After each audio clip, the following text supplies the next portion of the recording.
तो देश की आज़ादी के समय से ही जो हमारे राष्ट्रीय अस्मिता से जुड़े हुए जितने निशान थे उन सभी के मुक्ति का काम शुरू हो जाना चाहिए था। जैसे सरदार पटेल ने सोमनाथ के मंदिर को, वहाँ कब्रें बनी हुई थी, उन सब को बुलडोज़र लगा करके हटा करके, और नेहरू जी के विरोध के बावजूद भी भगवान शंकर का मंदिर वापस बनाया, सोमनाथ का मंदिर। तो उसी तर्ज के ऊपर जो जो हमारे राष्ट्रीय अस्मिता से जुड़े हुए स्थान थे उनको मुक्त करवाना चाहिए था। भगवान राम, हमारे संविधान के शुरू के पन्नों में भगवान राम का चित्र है, और जन जन के आस्था का केंद्र, हमारे शरीर के अंदर जो प्राण चल रहा है वो प्राण रूप भगवान राम है। दुनिया में मर्यादा पुरुषोत्तम यदि किसी को कहा है तो किसको बोला गया है? भगवान राम को बोला गया है। तो भगवान राम का मंदिर हो, चाहे भगवान श्री कृष्ण का मंदिर हो, चाहे काशी का हमारे शंकर भगवान महादेव जी का मंदिर हो, और हम तो कहते हैं पूरे भारत के अंदर ऐसे 30,000 स्थान हैं जिनको तोड़ तोड़ करके हमको गुलामी याद दिलाने वाले इस्लामिक अवशेष उसके ऊपर बनाए। इन सब की मुक्ति होनी चाहिए थी, लेकिन ये काम हुआ नहीं। हाँ, कुछ चीज़ों में हुआ। जैसे देश जब आज़ाद हुआ तो हम सब जानते हैं भारतवर्ष में जितनी अंग्रेज़ों की मूर्तियाँ थी वो सब हमने हटा दी, और वहाँ पर किसकी मूर्तियाँ लगाई? हमारे महापुरुषों की मूर्तियाँ लगाई। इंडिया गेट के ऊपर जॉर्ज की मूर्ति थी, हमने हटा दी। विक्टोरिया की मूर्तियाँ हटा दी।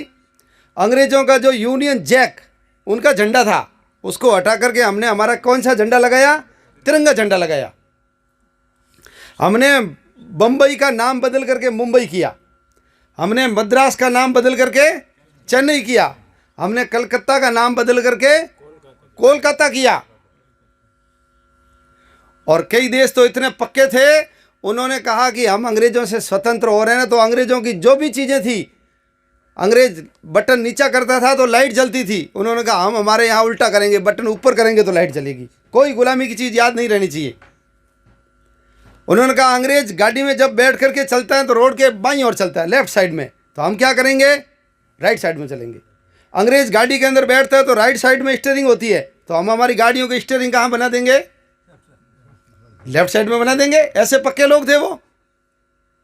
और केवल भारत की बात नहीं करता हूं, ये रूस जैसा एकदम घोर साम्यवादी, धर्म को मानता नहीं है,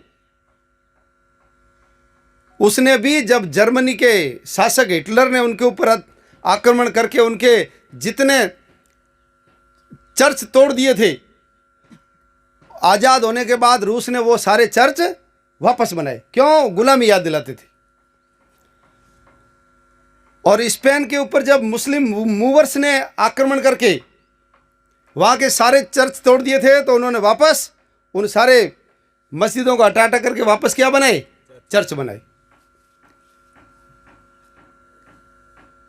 पाकिस्तान में सड़क बनाने के लिए, बांध बनाने के लिए, कोई ब्रिज बनाने के लिए बहुत सारी मस्जिदों को हटाया गया। बांग्लादेश में हटा गया। और औरंगजेब, उसने तो गोलकुंडा की जामा मस्जिद को किसी ने कह दिया इसके नीचे खजाना है, धन गड़ा हुआ है। उस औरंगजेब जैसे कट्टर व्यक्ति ने भी उस मस्जिद को तोड़ करके गड़ा हुआ धन निकालने की कोशिश की। तो ये काम अपना हो जाना चाहिए था। हमने दिल्ली के अंदर जो विलिंगटन हॉस्पिटल था उसको बदल करके जयप्रकाश नारायण बना दिया, जयप्रकाश नारायण हॉस्पिटल। हमने वहाँ जो मिंटो ब्रिज था उस ब्रिज का नाम क्या बना दिया? हमने बना दिया शिवाजी ब्रिज। इरविन हॉस्पिटल था, उसका नाम हमने राम मनोहर लोहिया हॉस्पिटल कर दिया। क्यों? वो सारी चीज़ें हमको किसकी याद दिलाती थी? गुलामी की याद दिलाती थी। तो बोलो, भगवान राम के मंदिर का भी जीर्णोद्धार और उनका पुनर्निर्माण होना चाहिए था कि नहीं होना चाहिए था? शरीर के प्राण हैं, जब कांटा लगता है तो हम भगवान राम को हे राम बोलते हैं। और जीवन जीने के बाद जब अपनी अंतिम यात्रा निकलती है तो हम किसको याद करते हैं?